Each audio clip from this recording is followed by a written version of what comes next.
Hello, hello, my beauties and bees, and welcome to another installment of Getting Weird with It. And we are getting really weird today. We are looking at a podcast that was recently brought to my attention and it's kind of blown up by Joe Rogan here recently too. But it was brought to my attention by Ryan. So appreciate you, doll, Ryan, the wonderful Ryan Cultastic in the side chat. If you want to give her some love, she has a channel. They talk about, obviously, about a lot of religious and cult mentality stuff that's found in modern churches. So if you want to learn, go over there. Yeah, Rogan got it on the map like so many other things that are stupid. Like so many other stupid things. Like Rogan was the reason why people were like, oh, they found a new species of giant anaconda in the Amazon. It's like, no, they divided the existing species of anaconda into two species, or the existing species into two different species. And the one with the new species name is the population with the biggest. So, or with the largest specimen. So the largest anacondas are now in a new species, not a new species of giant anaconda was discovered. But Joe Rogan doesn't care about nuance, right? It's all about sensational. It's getting people to tune in and listen to what's being said. So he did put the telepathy tapes on the map. Now they use this like 90s style cassette tape is their logo, and I'm loving it, the colors and everything about it. But we're gonna watch this is like a trailer for it. This is a commercial, and then we'll watch somebody giving a praise review of it, and then we'll watch somebody giving an honest take on that portion of it here with it actually has autism. And it has an autism approach to the ableist claims made in this program. My son said to me, I can hear thoughts. And I said, impossible. And he said to me, you don't get the kind of gifts that I have if you lie. Let's please multiply. So, just to be clear, I can hear thoughts too. They're my own. I know they're my own. But sometimes I sound like other people's voices. Sometimes my thoughts will have Maya's voice or Stephanie's voice or Ember's voice telling me this or that. Or sometimes it'll be my mom's voice. Depending on what it's telling me. Right? So I hear thoughts too. But I don't pretend that they're coming from outside. By two numbers and see if he gets it. Okay, what is it? 9, 0, 0. Unbelievable. 1. Maybe shuffle again, Dr. Powell. Oh. +2. So he got the plus too. I was wondering, because I was looking at the 2 the whole time, and I. Anybody considering the fact that our guy, and I'm not trying to say he's like a grifter or anything, he's just like doing his thing, but that he's got glasses on that are reflective to what's behind you. Just a thought. He also seems to have an earpiece in. I saw his hand going somewhere else. What is this phenomena happening? Why are his mind and my mind completely connected? I knew that a lot of people would think, boy, Diane's gone off the deep end. But That's the risk any scientist takes when they challenge the current paradigm. Joining us today to shed some light, Dr. Diane Powell. I'm working with children who have been reported by a parent to be able to read their mind. The data was so compelling and accurate that I had to follow it, even though I knew I was risking my scientific reputation. Again, we're talking like cold reading kind of stuff, things that people who like are nonverbal and stuff may learn to pick up on because they are trying to navigate a nonverbal world. So they look for more subtle cues in human engagement to understand how the people around them are feeling and what they're thinking, and someone that they're with constantly, like their own mother, their caretaker, is going to be the person that they're most connected with to pick up on these signals. Started testing them, and I found that they were exceedingly accurate. What is the next number? 3. After the medical board took my license away, I had to prove my sanity. Once I did, I said, I'm going to prove that ESP Well, that bodes well for you. Took your license away. What'd she say about ESP? is real. Dr. Tarrant, he's done ESP is real, she said.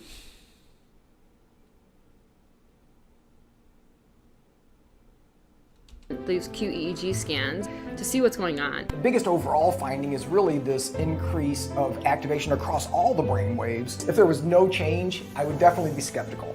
If you can show a consistent pattern, particularly from kid to kid, that's how science changes. You cannot fake this. We want answers like, where does it comes from? I want to know how and what are we supposed to do? We can't all be crazy. We are far more powerful than we can imagine. Nobody thinks you're crazy, but people are thinking you're maybe reading too much into it. I don't know. And the implications are huge for humanity and the planet. Yeah. So telepathytapes.com.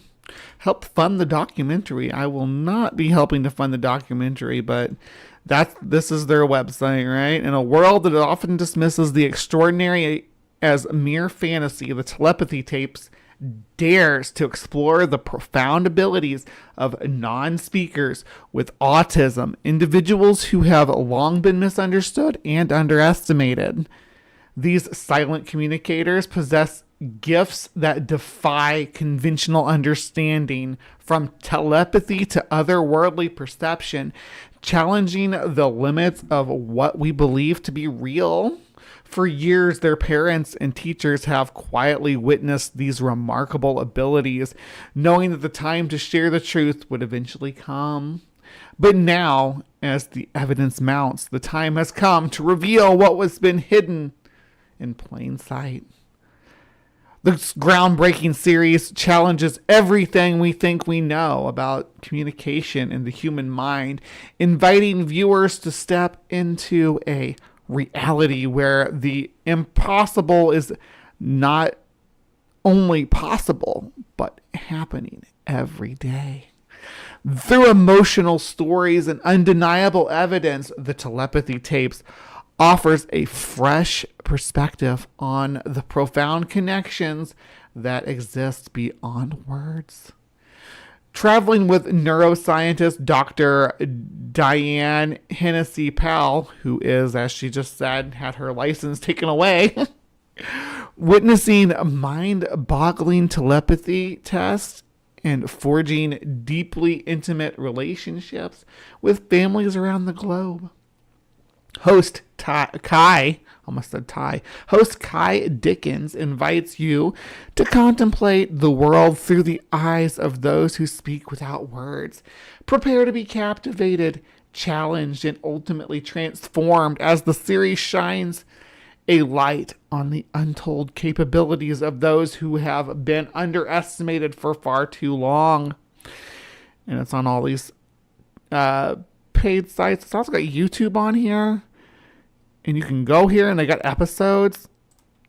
I think that you don't get to get the new episodes right away on YouTube, but it looks like they may have them drop in periodically. But they run from about 20 minutes to an hour. This is an hour. This one's 20 minutes. Just to give you an idea, if you do want to watch them, it looks like 10 episodes out now? 9 episodes? Wait, this is their YouTube page.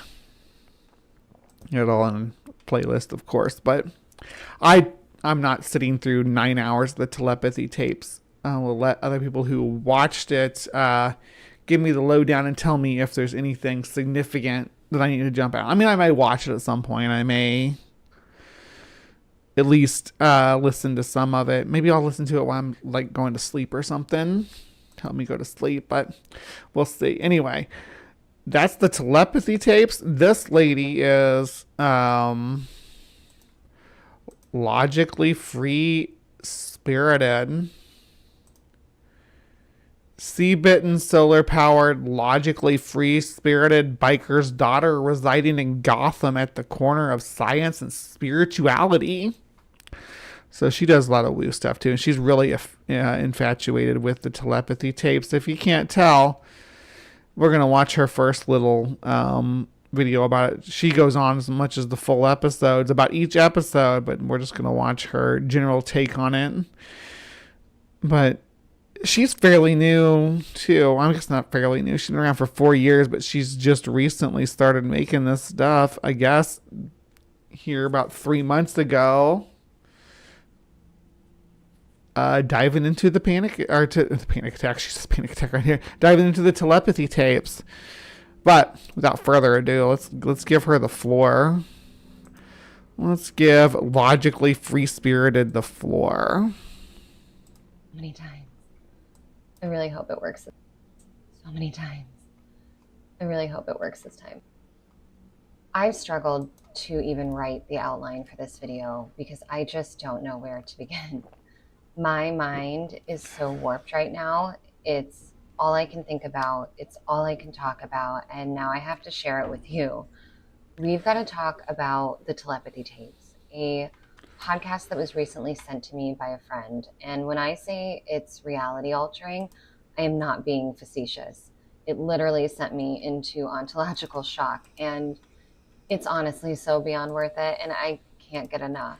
But first, my name is Sundown, and this is Logically Free-Spirited, where we will blend science as well as spirituality and logic as well as intuition, all while exploring the human experience. So let's dive in. In their own words, this groundbreaking series challenges everything we think we know about communication in the human mind, inviting viewers to step into a reality where the impossible is not only possible, but happening every day. And that's literally what this is about. The impossible happening every day. Real life magic. But before getting into this, I do... Magic, y'all. But again, this is, a spirituality channel, so that's to be expected, I suppose. I was actually anticipating more scientific language, though, because she says she's at the corner of science and spirituality, which is a corner that doesn't exist because those two don't overlap. I do want to say, I have no personal affiliation with the telepathy. But again, I think...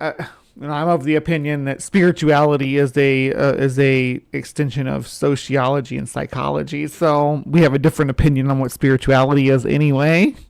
Tapes in any way. I am merely a listener, a fan, and dare I say advocate of what it represents. I'm making this video out of love of the work. And your Monstera is doing great, love. Your Monstera is looking healthy and full. Respect for the host, Kai Dickens, and her collaborators, and all of the doctors and teachers and crew and families working to get this information out. I'm just making this to spread awareness and hopefully help in my own way. But I really don't know how to begin. That is the magnitude of what this is about. It's paradigm shifting. It's ableism and magical thinking. The telepathy tapes explores how nonverbal autistics communicate, not only with each other, but with others. And by others, I mean voice users like myself. And they're communicating telepathically. Voice users. Okay. I can actually get on board with that, with using less ableist language. But girl, do you know how ableist you sound? Being like, oh, autism is magical. Like, do you hear yourself? Pathically. I'm going to say that again. The nonverbal autistic community is communicating telepathically. And I could pull off those bangs, I think. I could do bangs like that. What do you guys think? Well, alcoholic spirit have some science behind them, including the notion that alcohol is a solution. Ba-doom, there you go. I'm no super mad that she's involving ASD people for her grift. Yeah? They have been. I'm not pitching this as a theory. I'm not proposing it as an idea. This is not a drill. I am telling you that this is happening, and it has been, and we've all been ignoring it.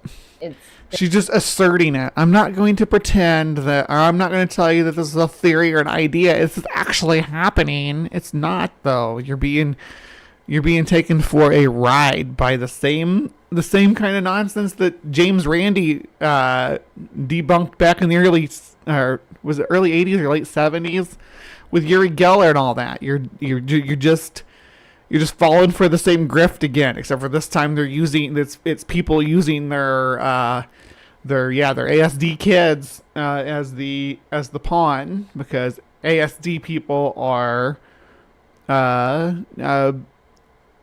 more likely to pick up on things like cold reading and stuff like that. So, yeah. Been censored and ignored. My dog. But before I go deeper in, let me start by briefly explaining the concept of telepathy as well as the definition of autism. The current definition of autism is a neurological condition that affects how someone learns and behaves, as well as how they interact and communicate with others. And telepathy is mind-to-mind communication, so speaking without words, usually involving two people, a sender of the message and a receiver of the message. So mind reading. And this podcast dives deep into this nonsense. Mind reading is not a thing that humans can do. And I'm welcome to be proven wrong. I have friends and family who claim to have psychic intuitions or signals from somewhere that guide them. I would speculate that it's their intuition, and they're just really intuitive people that are closely connected with their environment and surroundings and able to pick up on subtleties that maybe we can't, or to infer data from subtleties that we're not used to inferring. But I can't prove that, that there's no situation under any circumstances where somebody receives some kind of psychic message. You can't prove a negative, right? But anytime they've ever done any kind of research into psychic powers, telepathy, telekinesis, pyrokinesis, any of this stuff, it's always come back as nonsense. Science behind this phenomenon. It introduces children from all over the world who can do this, and they demonstrate it repeatedly over and over and over and over again, reading the minds of their caregivers and their mothers and their teachers, and in some instances, just anyone around them. It also explores why this information has been silenced, and it doesn't shy away from the controversies or the... I am kind of tired. Thank you for noticing, Al. I keep yawning, but we did the fundraiser last night, so I was up pretty late, and then I had to get things set up for this show, so I didn't get to bed until it was about 1 a.m. and I had to I have to get up to do the show. I generally get up about an hour before to do my makeup, make my coffee and stuff. So I am a little tired, and I started a new job this week, as I said earlier in the show. So I'm also a little bit worn down from that mentally, but I actually like it. It's a great place so far, so good. The implications of what's being said. If the nonverbal among us have been able to hear our thoughts, any of our thoughts, I cannot imagine the things that they've had to bear witness to. But it also explores what this could mean for the future in the most wonderful way. And I think we can all use more good news. Sorry, it's my dog. And now a siren. But it also explores... with the whole, her whole spirituality thing, she's kind of adorable, though, I think. But, I like that when you roll with the punches when things aren't going your way on a stream. I do that, especially not so much here anymore. In the early days, a lot here. I mean, every now and then I'll do like Bree, you're muted kind of stuff. But on the transpositions, we just roll and laugh with it when we have production issues or things like that. Because what can you do? We woo, exactly. What this could mean for the future in the most wonderful way. And I think we can all use more good news. Part of that good news is that it doesn't seem to just be a few people. According to multiple non-speakers introduced in the podcast, all people in the nonverbal community have this ability. Did I misread the joke, Al? I'm sorry. I'm a little bit. I said, yeah, my brain's a little strung out. I hope you had a good sleep. You seem kind of tired. I'm looking for the joke. I'm sorry. Always look great even when they don't. Oh, thank you. I look especially great today. I don't know if I feel especially great. I kind of just threw my face on, and I really wanted a red cap today for the red cap episode. Varies from person to person, but apparently the ability is there. And the main reason it goes largely unknown by the majority is because there's a lack of presumed competence in the autistic community. They're treated as though they aren't in there, as though they're not capable of rational thought. And which they is bullshit. Learn, they which is bullshit. I agree, but does not mean that they're magic. Definitely cannot teach, so why even try? That has been the running theory. Without the ability to easily verbalize any thoughts or manage certain functional motor skills, there was no way for these people to tell us otherwise until they learned to spell. And even that I want to rephrase, learned to spell. From what I understand at this point, these people are actually geniuses, and they're having to dumb down their communication efforts so that we, the speakers, can understand them. Apparently and understandably, telepathy seems... So every nonverbal autistic person is now a genius who has psychic powers. So if you're nonverbal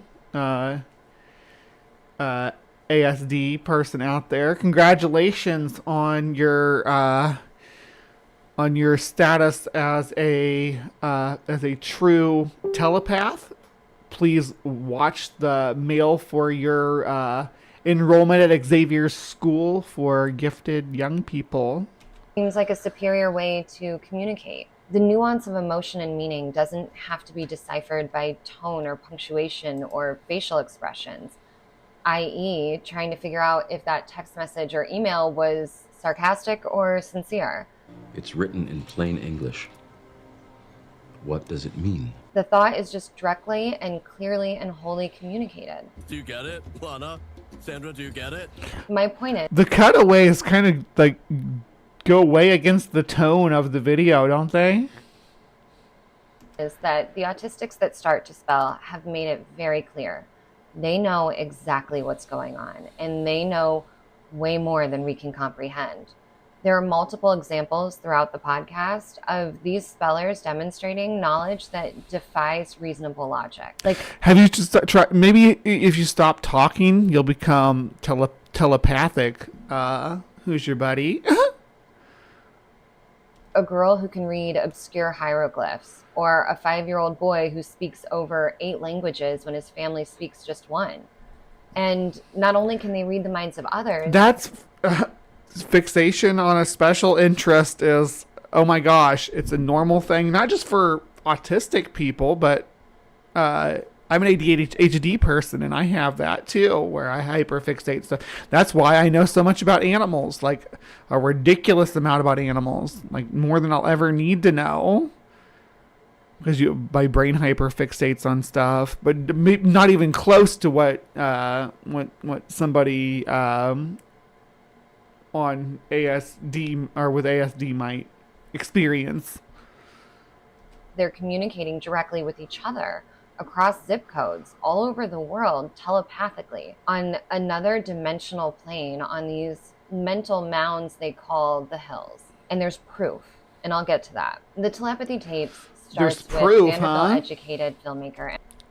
Wait a second. I haven't seen any proof. I've watched a lot of stuff on these telepathy tapes this week, and I haven't seen any proof. And our beloved host, Kai Dickens, learning about Dr. Diane Hennessy Powell from another podcast, The Cosmos and You. Dr. Powell, again, lost her license because of these practices. I've linked it below. Do with that what you will. Dr. Powell is a John Hopkins trained neuropsychiatrist, speaker, author, and researcher who joined the faculty at Harvard. So a very real, very solid academic. And truly, she is fascinating. I highly recommend listening to any podcast that she's on. In this one, are you gonna mention that she lost her license, or just kind of leave that floating there?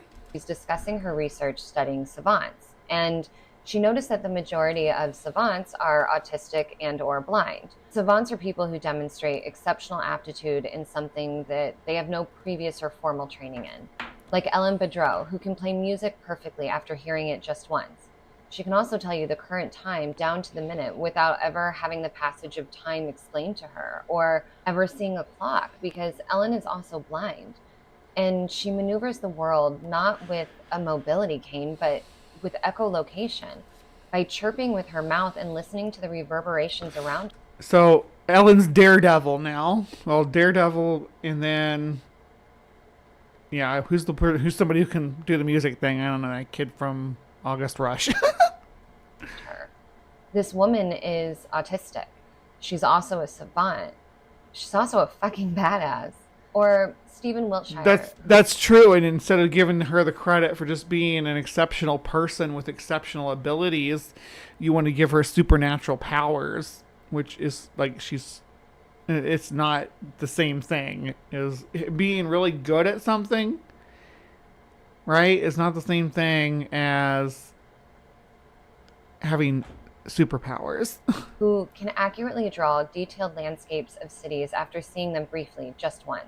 There's a link to a video of him demonstrating this in the description box below. Or James Henry Pullen, the genius of Earlwood Asylum, who created a 10-foot, highly detailed wood replica of the SS Great Eastern, down to the miniature furniture in each room. In the Cosmos and You podcast, Dr. Powell begins to discuss her research, eventually revealing that among the savants she studied, she found a number of telepathic autistics, and she came to believe that telepathy should be treated as a savant skill like any other. Understandably and thankfully, this hooked Kai, and she reached out directly to Dr. Powell, and the telepathy tapes were born. Well, here's what I want from the telepathy tapes. I want you all to contact the James Randi Foundation, right? And to collaborate with them on exploring the depths of the telepathy tapes with that foundation. If what you say is what Dr. Powell here is saying is indeed true, then we need to see it. Kai starts off by first reviewing Dr. Powell's previous research and experiments, eventually moving on to conduct many, many more alongside her and other accredited and notable doctors and scientists. So they start by meeting the families virtually and eventually moving to in-person meetings. And these kids are nailing it nearly 100% of the time. And that is statistically unheard of. It's absolutely mind-blowing. And all of this is recorded. They do various types of experiments using random number generators, image generators, word generators, picture books, textbooks, card decks, all sorts of things. And all of these tests involve the autistic. Prove it in a neutral setting, right? And let's do some double-blind research on this if you want to actually be taken seriously. Because that's what, if you watch the telepathy tapes, it's just them being like, look, these people can, guess what these numbers are and all this stuff. Or they can read my mind and things like that. But you never see it done in a clinical setting where they can actually study it properly. Autistic person and their telepathy partner, often a teacher, a therapist, or parent. So let's take the textbook, for example. They would hand the non-autistic telepathy partner a book and have them open to a random page, and the autistic person could tell them the page number they were looking at. They could finish any sentence. They could tell you what the third word on the 7th line was. They could read all of it. That's incredible. And there are people with that ability to have that eidetic memory for book pages. Right? That's the thing. Eidetic memory. I had, me and my brother both had eidetic memories when we were kids. They kind of fade when you grow up, for a lot of people. But apparently when you're autistic, they don't fade because my friend Leo Felius, if you know who that is, he has an eidetic memory and he's an adult now. And I guess his ASD helped him retain that to some extent. Either while sitting blindfolded on the other side of a partition or facing the wrong way or across the room or in another room completely. In some instances, in a different building or at least on the different floor. It's crazy. Again, nearly one. Do it by independent researchers, though. Do these studies with independent researchers, lady. That's not how the telepathy tapes were handled. 100% accurate. I say nearly because there have been some mistakes, but very, very few. Nearly all experiments were completed with 100% accuracy, repeatedly. Different kids, different situations, different tests. But here's an interesting thing I found from listening to Kai on a different podcast. They actually discovered that the accuracy or the ability to type to begin with was often highly dependent on the energy around the speller. It didn't make the final cut of the telepathy. There's that energy word, the E word. And we should do have some kind of prompt that anytime somebody says energy, that we do like exclamation point energy or something, and it says something silly. Because when it comes to our weekly weirdness here, we we tend to run into things like energy and vibes a lot. A lot of the stuff depends on vibes. Yeah, Leo is a cool dude. I like Leo. He's a sweetheart. Tapes. But Kai told a story about a boy who was unable to spell when in the presence of a disbelieving producer. When they kindly asked her to remove herself, he went right back to accurately, telepathically communicating and typing. 0 mistakes. Well, what can you expect from a non-believer? And this is just well, so this is that's the Uri Geller excuse. We remember when we watched a couple weeks ago when he was on Carson, he's like, oh, I'm not feeling it because there's too much negative energy around me. There's too many non-believers here for me to be able to do my thing. So even the autistic telepaths and psychics are like I'm sorry, are even the autistic telepaths are like Santa Claus, and that you have to believe in them. just the beginning. It gets so much more involved. So my first question was, if Kai's a filmmaker and all of this is recorded, why am I not watching this? Why am I listening to this? And this seems to be for 2 reasons. One, funding. Documentary filmmaking is expensive, and conducting experiments that hold up to scientific rigor with people all over the world is expensive. And 2, time. The amount of information in each... But that's how you have to do it. You do have to go through the scientific process. I'm not just going to believe you because a mother and son have a cold reading connection that impresses you, and that the ASD child has a fixation with memorizing book pages or math problems or something, or whatever. Each episode is absolutely astounding, and I have no idea how they would ever condense it. I'd be heartbroken for whatever they left out. However, there is more good news. They are working on a documentary, and they are accepting donations. There is already a trailer cut, and you can find it on the website, thetelepathytapes.com, along with a fundraiser. What are you, on the payroll? I've also put everything in the description box. I do know that they have been in talks with streaming services and production companies about a potential docuseries, but Rightfully, Kai is being extremely picky on how to go about this, making sure that they are protecting the families at all costs. Honestly, we need more Kais. But my next question... I think that we need less Kai. I mean, less people, less ableist people in the world trying to paint ASD people as some kind of supernatural freaks or mutants or whatever. Question was, why is this not world news? Why is everyone not talking about this? The podcast dives deep into the current and historical science and research of the phenomenon. Kai talks to former teachers and therapists that have been experiencing and exploring this topic for over 30 years. This has been going on. People have known about it. So why has this been hidden and censored? I do not want to take away from the podcast at all. So please do yourself a favor and check it out. Just do it. But I will say, the telepathy tape... I probably will at some point. I may have to revisit this as a panel. Maybe have like Ryan and Maya on, and we'll actually watch some of the episodes. Let me know if y'all be down for that. Maya, of course, Bad Science Sunday tomorrow night. What is it? What is it Eastern time? It's 8, right? 8:30 Eastern. 7:30 Central. Maybe. I might have that wrong. Put the times in. Yeah, if you want to do that, we could do that. That'd be fun. Answers this question.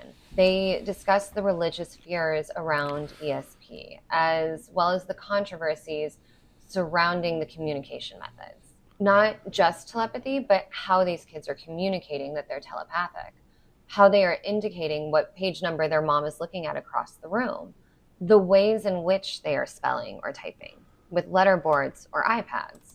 This form of communication has numerous different names and iterations, including spelling to communicate, spelling to communicate, that's it, and facilitated communication, supported typing, rapid prompting method, and all of these involve a letterboard where the autistic person communicates. 9:30 Eastern. Yeah, I flip-flopped the way the time zones work. I'm sorry. Thank you. 9:30 Eastern, 8:30 Central, 7:30 Mountain, 6:30 Pacific. There we go. By pointing at each letter, or an iPad where they can physically type either letter by letter, or which is like 1:30 a.m. UK time, I think. Or using word prompts that are generated by their typing, kind of like the predictive text feature on the iPhone. But skeptics don't trust this for various reasons, all of which I personally call bullshit on. But listen to the podcast and tell me if you feel differently. I think you'll agree with many, many other thinking people. Okay, so earlier I mentioned the mental mounds called the hills. If you are already familiar with the telepathy tapes, you may be surprised that I am saying hills, plural. Again, I cannot get enough of this stuff. Plural. So I was listening to Kai in another interview, and she mentioned that she recently learned there's actually more than one hill. But for those who haven't yet listened, I'm going to try and explain this without giving too much. You're just using terminology without explaining it, though. You would talk about hills, and you're talking about what was the word she said earlier? Spells or whatever. Yeah, you're using all these terms that are used within the experiment. Way. Throughout her research, Kai comes to learn about the Hill, a place where these non-speakers collect and communicate telepathically, essentially where the Akashic Records is what they called that back in my day, back when I was into the woo-woo. The Akashic Records on the astral plane. They hang out, but in their heads. And throughout the podcast, there are multiple examples of proof that this is actually happening. It's all happening, people. It's taking place around us, okay? Namely that prior to the podcast airing, different teachers, parents, and therapists from all over the country who do not know each other brought up the Hill, unprompted and unprovoked. Did they use the term the Hill? Are all these autistic children referring to this place as the Hill and saying that they meet there with their psychic powers? I'm going to doubt that. And I look forward to the citation on it. I don't think you're going to provide it or any kind of clip or anything from it. You're just going to say it's real. Apparently, the non-speakers are going there to socialize and to learn and to teach one another. Again, like I said, once able to communicate, these people are providing incredible displays of knowledge and understanding, ranging from science to spirituality, from language to math to music to everything in between. And they've all repeated the same thing. They're learning from each other and they're learning on the hill. The only reason none of us knew about this was that lack of presumed competence, because they don't communicate the same way we do. And without the presumption of competence, society... Maybe I'll see if Leo can come on too. That'd be cool if we do a 4-person panel. Me, Ryan, Maya, and Leo. If Maya was interested. I don't know if she'd be interested or not, but having somebody that's on the spectrum join us would be great, especially if they have I don't want to say nonverbal, but if they've had a history of being of interacting with nonverbal autistic people in their what do you call it, treatments? Not really, in their education, I guess. Felt no need or reason to teach them or give them the tools to spell. But man, did we get things wrong. What if we've been using the wrong tests to quantify intelligence in children with autism?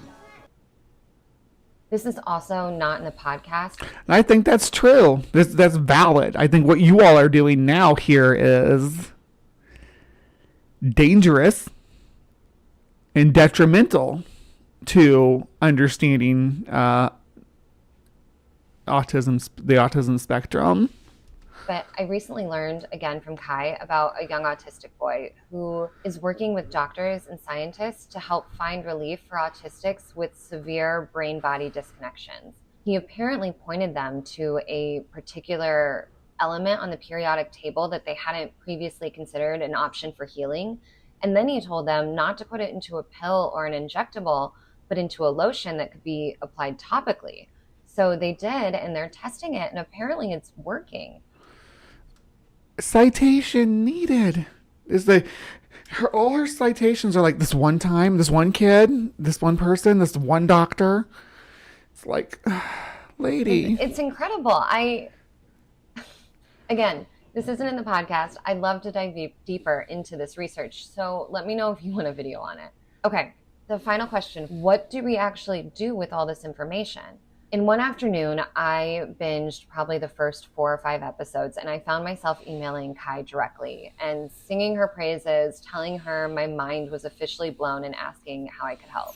She recently mentioned in another interview that is the element radium. I love that. Which element is it? She doesn't even mention which element it is. Because that way, if she did, then we could look into it and find out. Out.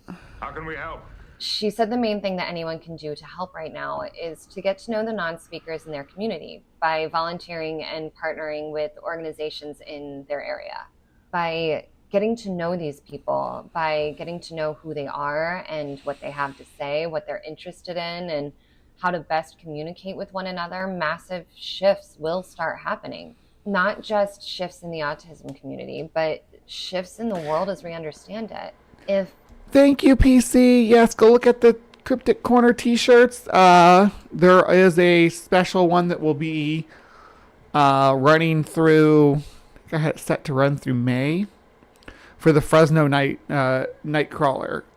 Once it's gone, it's gone. So if you want the Fresno Nightcrawler t-shirt for Cryptic Corner, you need to order it soon because May 15th, it's going off the market. There'll be a new one, though, that comes out when that one goes off. But we will cross that bridge when we get there. Go check them out. Non-speakers could be paired with speakers in fields that they're interested in, like the boy working with the medical team, the breakthroughs and the scientific discoveries, the music and the artwork we could be given, the lessons we could learn. It would be numerous. And the implications of what this could mean for our future is that on my end that went black? Ineffable. But we'll never see that future if we don't recognize these people, if we don't give them a voice, give them respect, treating them not like other, but as part of the whole. So awareness is the next great step. It's why I'm making this video. It's why I just signed up to volunteer in my community.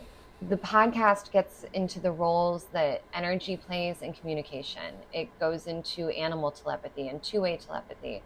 All of these I'd love to talk about more. So let me know if you Animal telepathy. We've covered animal whisperers, a couple of different people on this show.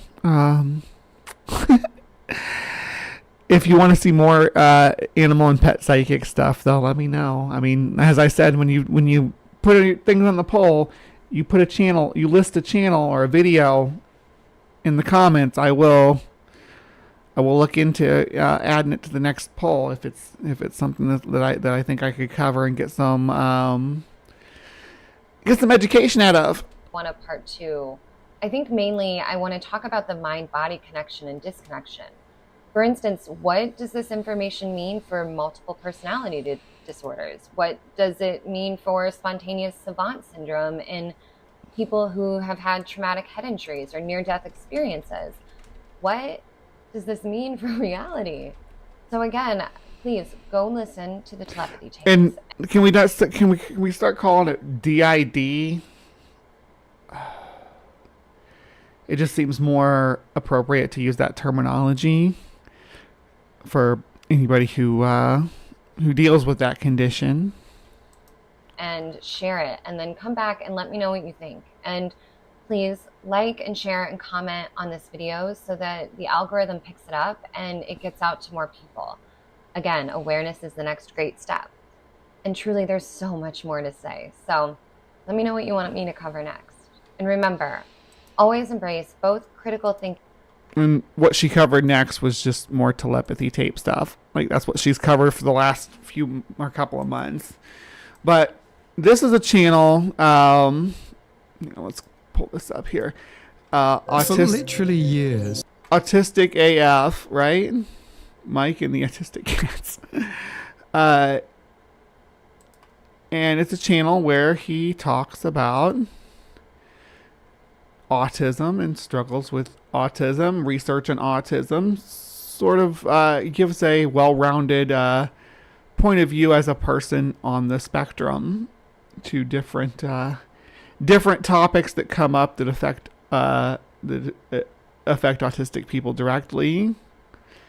So I'm sure he has some things to say about it. Now, he spent the first part of this video talking about a different topic. It was the Dr. John Campbell character.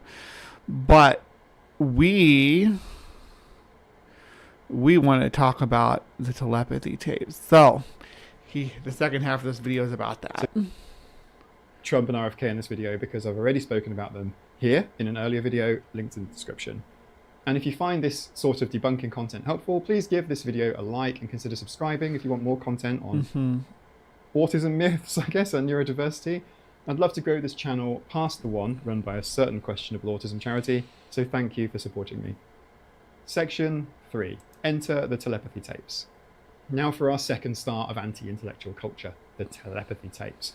This documentary claims that some non-speaking autistic children communicate telepathically using ESP. In the trailer, families show kids responding to prompts without clear cues, implying mind-reading powers. But there's zero. I'll say that again. There is zero peer-reviewed research confirming telepathy in autistic children or anyone.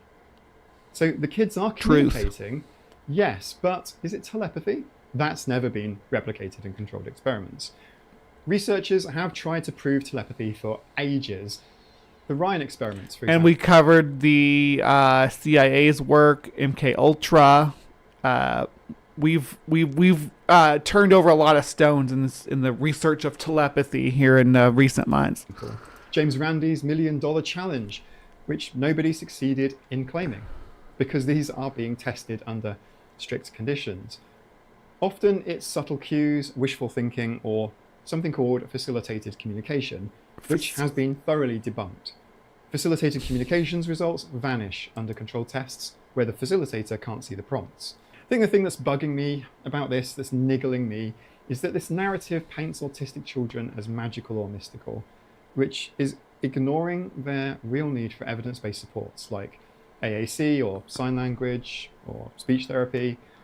It sensationalizes them rather than respecting the actual work that the kids can do to learn robust communication methods. Right, they're learning to communicate emotions and feelings and even complex thoughts non-verbally and in ways that maybe seem supernatural to us because we don't communicate in that way. We don't ride those paths in our brains. The last thing they need is to be cast as X-Men with psychic powers. From their website, it appears that they feature a handful of families or practitioners demonstrating what they allege is telepathic communication. Nearly all of the examples outside of the trailer are located behind a paywall, and it didn't feel right to spend money supporting them to view that content.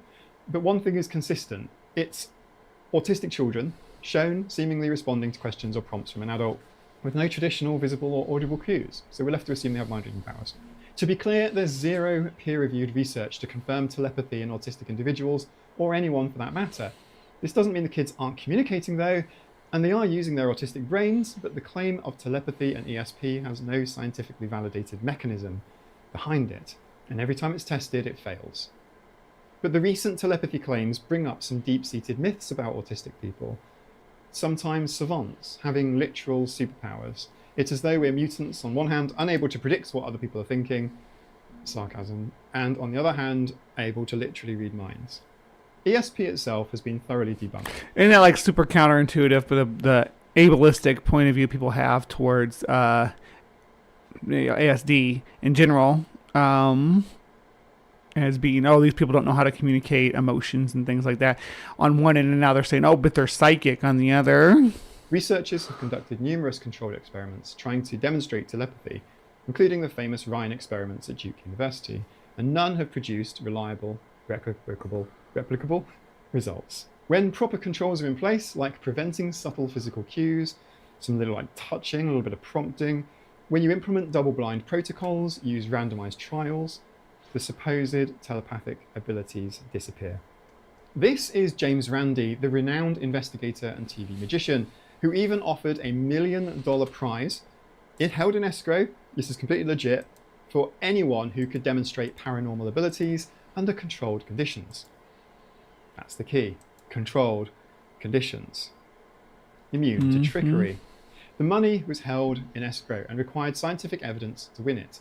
Uri Geller, the spoon bender, James Popoff, and other well-followed famous frauds of the 80s and 90s were proven to be using tricks, not parapsychology or having psychic powers. I remember one episode of a weekend British TV show where Uri Geller encouraged people to bend spoons using his psychic powers through the TV. It turns out his spoon bending trick required pre-prepared weakened spoons. He can't do the magic without a bit of physical preparation, but that didn't stop people from all over the country phoning in with positive claims that they had magically bent spoons in their own homes. We did this. I remember me and my brother and my dad thought it was hilarious when we watched this. We got spoons out of the drawer and tried to practice bending them with our mind when we saw Uri Geller do it. With their minds. Ian's got a few here. All I can tell you is we've had thousands upon thousands of calls and lots of spoon bending. I mean, the quality of teaspoons in this country must be appalling. I have Here's these a couple glasses. of examples in Joanna Lancaster in Notting Hill in London. She says the second hand of her watch is jumping at 5-second intervals now, so there's a big bill coming your way. Peter Bevan and Nuneaton. A watch hasn't worked since 1954. His dad passed it to him after he died, and now for the first time ever started to tick. We should have clear in This was national TV, by the way. I'm kind nonsense. of like, at the time in the UK, when it was like the one show everyone had to watch, there was no Netflix, it was just this channel pretty much, and this was the big show, and everyone was tuning into it. And just like it, many attempts by people claiming to have telepathic connections with people, including autistic people. There is no spoon. No one has ever claimed $1 million. And no one has ever proved it. I'm not saying everyone who holds a belief in the supernatural is doing so deliberately with the intention to mislead people. Sometimes the experiments revealed either deliberate deception, but often it was just unconscious idiomotor responses, subtle physical cues that people weren't aware that they were giving or receiving. Sometimes it's when you know someone so well you can read what they're going to say when you finish each other's sentences. Just knowing how someone is feeling without them actually telling you. If I'm at home and working and Nina is out, just before she comes back, the dogs will all start barking. They're picking up on subtle signs, subtle cues. Like, nobody's saying that Trudy can read the time, but dogs are masters of following their people and learning every cue about them without being explicitly trained to do so. Humans are similar. Rather than psychic powers, it's more of a subconscious cue. I've never seen anyone online showing as much desperate energy as the parents of autistic children. And this is partly why I think there's a conflict between actually autistic adults like myself and the autism moms like Abby's mom, Christine. There's an intense desire as a parent to see your child grow up to be the best that they can be. And sometimes it's seen as autism is being in the way, is making the child broken, needs to be fixed. Maybe there's a miraculous there's no cure that they've been dreaming of for the whole child's lifetime. Autism is often framed as being a disease, as being something undesirable. So I can see how it's easy to want something to be true, even if it isn't. And so with the telepathy tapes, we see three things coming together. The belief in the paranormal and ESP, with the belief that autistic, non-speaking family member has supernatural powers, and added to the mix from the box set, it's always a box set of beliefs, facilitated communication. In the trailer, the adult, which seems to be the autistic person's mother, is using a technique called facilitated communication, FC, which has been thoroughly debunked by scientific research. FC involves a facilitator physically supporting the person's hand or arm while they type or point to letters, but controlled studies have shown that the facilitator is unknowingly guiding the communication. Ideomotor movement, same thing you see with a Ouija board. You see how mom's holding the board, she can lower it or raise it a little bit subtly this way or that way, let him know which one to push. Not the non-speaking person. It's a classic example of the ideomotor effect, where subtle unconscious movements can create the illusion of independent communication. The pattern of ESP claims failing under scientific scrutiny isn't new. What's concerning is how these unproven ideas get attached to vulnerable populations, like non-speaking autistic individuals, potentially diverting resources and attention away from evidence-based support methods or other assistive communication devices that the autistic person controls themselves, not their parent or support worker, or somebody trying to sell you something like the telepathy tapes. We only see what they want you to see. We see the edited successes. Generally, when there's an incorrect result, it might have been ignored or fudged. This is why the scientific method requires peer review by independent editors and validation studies by other Bro was doing it just to get laid there. I remember that episode, or that was it just Ghostbusters 2? And that's the first one. That's the first Ghostbusters, yeah. Researchers. And we know that when this is done, that it's easy to test ESP. It doesn't work. It perpetuates the idea that autistic people are mystical or magical in ways that excuse real support that they need, like augmentative or alternative communication, or speech therapy, or other proven methods. It sensationalizes non-speaking autistic people as though they're locked into some paranormal realm, rather than recognizing that many non-speaking autistics can and do learn to communicate via sign language, letterboards that aren't being manipulated by someone else, or other technology-driven communication systems. There's some cool stuff out there right now. Section 4, a common thread anti... All right, we're going to end this there. He goes more into this. You can watch the rest of this video at Autistic AF. It's a channel I'm subscribed to. And you can follow and keep up on his coverage of the telepathy tapes as well, which, you know, was what we looked into today. This is their website, the telepathy tapes. It has telepathy test and things like that. There's a lot here to sink your teeth into if you really want to believe. But as you start to look through these and pick up on some of the facilitated communication is great. The terminology, I mean, it's not a great practice because it's nonsense, but it's, a lot to do with ideomotor movement and things like that. So that's what we're seeing with the telepathy tapes, if you have any questions about that. All right, so that was our Week in Weird, again, brought to you by by Ryan's suggestion. So that's living proof that if you suggest something, it may end up right here on Live from the Hive, either in Cryptic Corner or our weekly weird section. Either way, request your topic down below and we'll put it on the poll. How do you feel about the telepathy tapes? Am I being too hard on them? Was I being too hard on our spiritualist? You let me know. Do you think that there's psychic powers that exist? Do you think that, or do you think it's cold reading and facilitating communication? Let me know. Let me know in the comments. I really do want to. I want to believe. I want to see proof. I want a James Randi, but don't go anywhere. All right, I'm wrapping up this weird segment today. Please remember to be kind, take care, and we'll see you next time.